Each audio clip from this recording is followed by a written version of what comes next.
Circle 7, Round 3. The Violent Against Art, Geryon. Summary. The monstrous shape lands on the brink, and Virgil salutes it ironically. It is Geryon, the monster of fraud. Virgil announces that they must fly down from the cliff on the back of this monster. While Virgil negotiates for their passage, Dante is sent to examine the usurers, the violent against art. These sinners sit in a crouch along the edge of the burning plain that approaches the cliff. Each of them has a leather purse around his neck, and each purse is blazoned with a coat of arms. Their eyes, gushing with tears, are forever fixed on these purses. Dante recognizes none of these sinners, but their coats of arms are unmistakably those of well-known Florentine families. Having understood who they are and the reason for their present condition, Dante cuts short his excursion and returns to find Virgil mounted on the back of Geryon. Dante joins his master, and they fly down from the great cliff. Their flight carries them from the hell of the violent and the bestial, the sins of the lion, into the hell of the fraudulent and malicious, the sins of the leopard.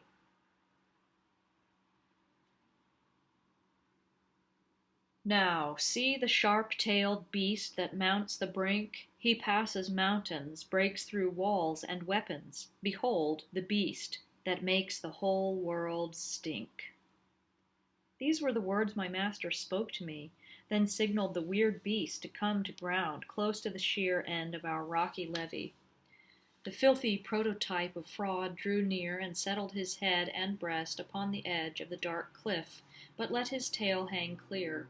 His face was innocent of every guile, benign and just in feature and expression, and under it his body was half reptile.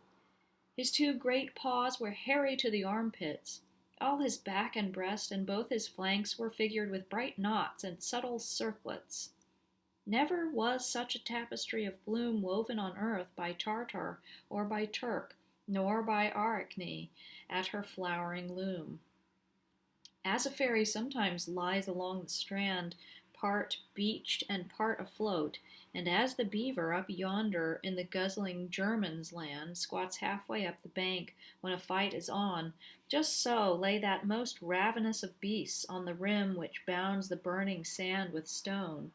His tail twitched in the void beyond that lip, thrashing and twisting up the envenomed fork which, like a scorpion's stinger, armed the tip. My guide said, "It is time now we drew near that monster." And descending on the right, we moved 10 paces outward to be clear of sand and flames, and when we were beside him, I saw upon the sand a bit beyond us some people crouching close beside the brim. The master paused. "That you may take with you the full experience of this round," he said. "Go now and see the last state of that crew, but let your talk be brief, and I will stay and reason with this beast till you return, that his strong back may serve us on our way." So further yet along the outer edge of the 7th circle I moved on alone, and came to the sad people of the ledge. Their eyes burst with their grief. Their smoking hands jerked about their bodies, warding off now the flames and now the burning sands. Dogs in summer bit by fleas and gadflies, jerking their snouts about, twitching their paws now here, now there, behave no otherwise. I examined several faces there among that sooty throng, and I saw none I knew, but I observed that from each neck there hung an enormous purse, each marked with its own beast, and its own colors like a coat of arms. On these their streaming eyes appeared to feast. Looking about, I saw one purse display azure on or a kind of lion, another on a blood-red field, a goose whiter than whey, and one that bore a huge and swollen sow, azure on field argent, said to me, "What are you doing in this pit of sorrow? Leave us alone, and since you have not yet died, I'll have you know my neighbor, Vitaliano, has a place reserved for him here at my side. A Paduan among Florentines, I sit here, while hour by hour they nearly deafen me, shouting, 'Send us the sovereign cavalier with the purse of the 3 goats!'" He half arose, twisted his mouth, and darted out his tongue for all the world like an ox licking its nose. And I, afraid that any longer stay would anger him, who had warned me to be brief, left those exhausted souls without delay. Returned, I found my guide already mounted upon the rump of that monstrosity. He said to me, "Now must you be undaunted. This beast must be our stairway to the pit. Mount it in front, and I will ride between you and the tail, lest you be poisoned by it." Like one so close to the quaternary chill that his nails are already pale, and his flesh trembles at the very sight of shade or a cool rill, so did I tremble at each frightful word. But his scolding filled me with that shame that makes the servant brave in the presence of his lord. I mounted the great shoulders of that freak and tried to say, "Now help me to hold on," but my voice clicked in my throat, and I could not speak. But no sooner had I settled where he placed me than he, my stay, my comfort, and my courage, in other perils, gathered and embraced me. Then he called out, "Now, Geryon, we are ready. Bear well in mind that his is living weight, and make your circles wide and your flight steady. As a small ship slides from a beaching or its pyre, backward, so that monster slipped back from the rim, and when he had drawn clear, he swung about, and stretching out his tail, he worked it like an eel, and with his paws he gathered in the air, while I turned pale. I think there was no greater fear the day Phaeton let loose the reins and burned the sky along the great scar of the Milky Way, nor when Icarus, too close to the sun's track, felt the wax melt, unfeathering his loins. I heard his father cry, "Turn back, turn back!" Then I felt, when I found myself in air, afloat in space with nothing visible but the enormous beast that bore me there. Slowly, slowly he swims on through space, wheels and descends, but I can sense it only by the way the wind blows upward past my face. Already on the right, I heard the swell and thunder of the whirlpool. Looking down, I leaned my head out and stared into hell. I trembled again at the prospect of dismounting and cowering in on myself, for I saw fires on every hand, and I heard a long lamenting. And then I saw, till then I had but felt it, the course of our down spiral to the horrors that rose to us from all sides of the pit. As a flight-worn falcon sinks down wearily, though neither bird nor lure has signaled it, the falconer crying out, "What, spent already?" then turns and in 100 spinning gyres sulks from her master's call. Sullen and proud, so too that bottom, lit by endless fires, the monster Geryon, circled and fell, setting us down at the foot of the precipice of ragged rock on the 8th shelf of hell. And once freed of our weight, he shot from there into the dark like an arrow into air. Notes.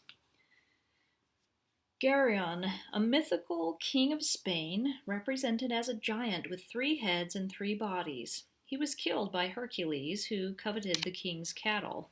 A later tradition represents him as killing and robbing strangers whom he lured into his realm. It is probably on this account that Dante chose him as the prototype of fraud, though in a radically altered bodily form. Some of the details of Dante's Geryon may be drawn from Revelation, chapter 9.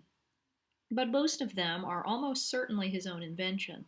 A monster with the general shape of a dragon, but with the tail of a scorpion, hairy arms, a gaudily marked reptilian body, and the face of a just and honest man.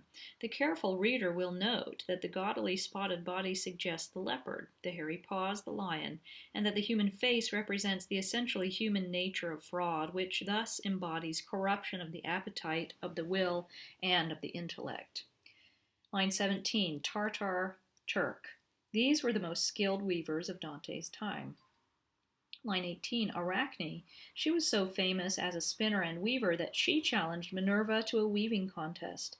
There are various accounts of what happened in the contest, but all of them end with the goddess so moved to anger that she changed Arachne into a spider. 20, the beaver.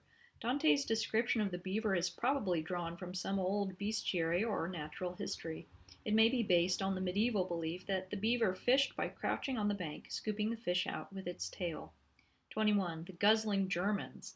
The heavy drinking of the Germans was proverbial in the Middle Ages and far back into antiquity. 29. Descending on the right. The poets had crossed on the right bank of the rill. In the course of Geryon's flight, they will be carried to the other side of the falls, thus continuing their course to the left. It should be noted that inside the walls of Dis, approaching the second great division of hell, as here the third, they also move to the right. No satisfactory reason can be given for these exceptions. 33. Some people, the usurers. Virgil explains in Canto 11 why they sin against art, which is the grandchild of God. They are the third and final category of the violent against God and his works. 56. Azure on or, a kind of lion. The arms of the Gianfiliazzi of Florence were a lion azure on a field of gold. The sinner bearing this purse must be Catello de Rossi Gianfiliazzi, who set up a usurer in France and was made a knight on his return to Florence. On a blood-red field, a goose whiter than whey. A white goose on a red field was the arms of the noble Ghibelline family of the Ubriaci, or Abriaci of Florence. The wearer is probably Chapo Ubriaci, a notorious usurer. 58 and 59. Sow azure on field argent. These are the arms of the Scrovegni of Padua. The bearer is probably Reginaldo Scrovegni. 62. Vitaliano. Vitaliano de Capo Vitaliani, another Paduan. 66 to 67. The sovereign cavalier. Giovanni de Buonmonte was esteemed in Florence as the sovereign cavalier, and was chosen for many high offices. He was a usurer and a gambler who lost great sums at play. Dante's intent is clearly to bewail the decay of standards which permits Florence to honor so highly a man for whom hell is waiting so dismally. Buonmonte was of the Becchi family, whose arms were 3 black goats on a gold field. Becchi in Italian is the plural form of the word goat. 79. Quartanary chill. Quartan fever is an ague that runs a 4-day cycle with symptoms roughly like those of malaria. At the approach of the chill, Dante intends his figure to say, any thought of coolness strikes terror into the shivering victim. 101. Phaeton, son of Apollo, who drove the chariot of the sun. Phaeton begged his father for a chance to drive the chariot himself, but he lost control of the horses, and Zeus killed him with a thunderbolt for fear the whole earth would catch fire. The scar left in the sky by the runaway horses is marked by the Milky Way.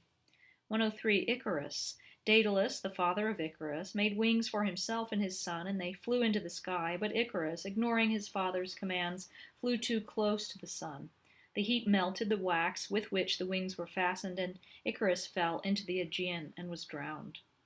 121 to 25. Flight-worn falcon. Falcons, when sent aloft, were trained to circle until sighting a bird, or until signaled back by the lure, a stuffed bird. Flight-weary, Dante's metaphoric falcon sinks a bit by bit, rebelling against his training and sulking away from his master in wide, slow circles. The wade, slow, downward flight of Geryon is powerfully contrasted with his escaping bound into the air once he has deposited his burden.